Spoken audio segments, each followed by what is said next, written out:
I know that many folks who are listening to this episode right now can certainly relate with you. I know that there are many folks who are teachers or former teachers who are now going into this instructional design space or have been there for quite some time. But take me back for a second. What made you want to become a teacher? What made you want to stay at one place for 15 years? Why'd you want to do that in the first place?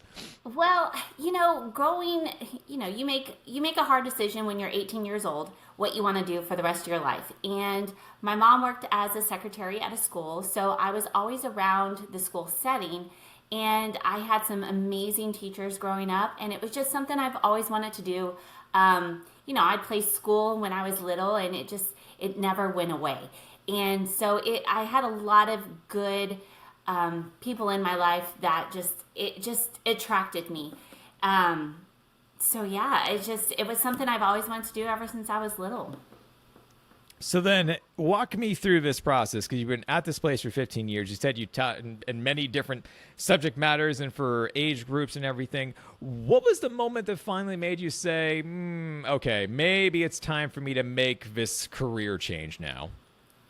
Well, I'm not gonna lie. COVID had a little to do with that. It was tough coming back from the COVID years. It was really tough. Education pretty much changed at that point. And I've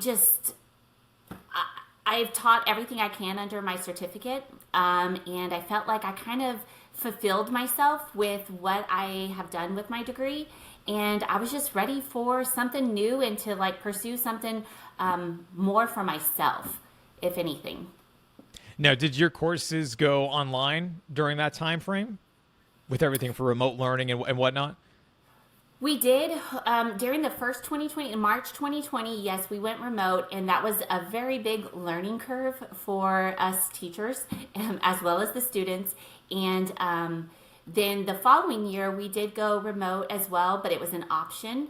So I was an in-person teacher, but we did do some activities and online lessons for those remote learners.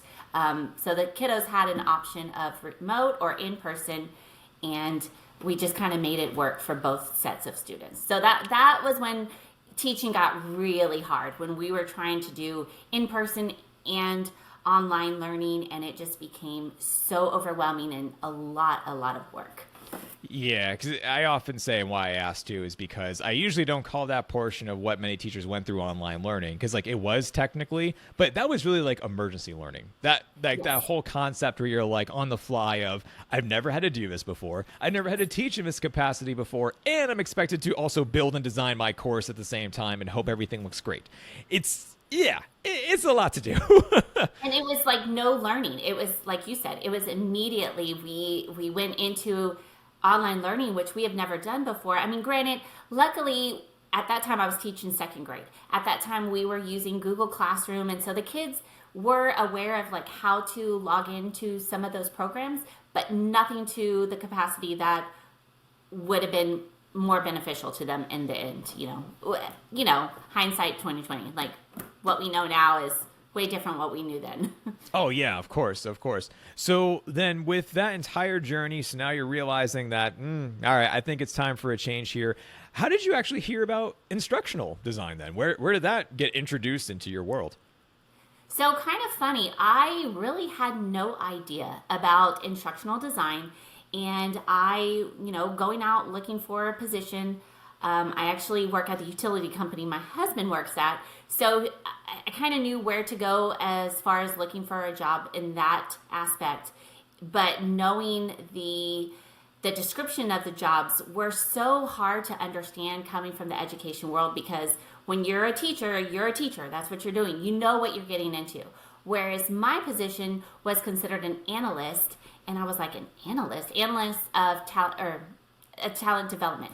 And so it was just kind of what is that? And so really reading into those descriptions and understanding what you're going to do, and then reaching out and talking to others in that same kind of area was very beneficial as well, to kind of understand and know what that position involved. And it kind of helped too that on the description, it did say a preferred teacher certification, more adult learning.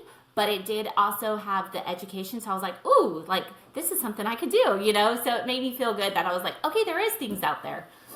Yeah, well, that's also really great to hear too, because there are some posts I've seen on LinkedIn that literally say like, "Don't apply if you're a teacher," and I'm like, Yes. "What?" Like, oh, okay, that's a little bit interesting. But what was attractive about instructional design? Because I've always wanted to be an instructional designer. I'm one of like the very few oddballs of the planet where I'm like, oh, design learning experiences for a job. Can't believe someone pays me to do this. Like, that's what I want to be able to do. But as your story and many, many, many others, they're like, didn't know instructional design, what was a thing? Like, what was attractive about this job to you in the first place? I think it felt, for me, it felt like I could use my degree in a sense that it's not that I couldn't design a curriculum, but I've done it before. Not necessarily designing it, but I've produced curriculum. I've taught it, you know, and it just felt like it was something that was a comfort zone for me, to where I was like, okay, I can do this. Like, this is something that is that I can work with. Like, it's something I'm not too scared of, something I'm aware of, like how people learn. Of course, teaching children and teaching adults is a little different. But just knowing those teaching styles and how to incorporate that into your programs that you're building.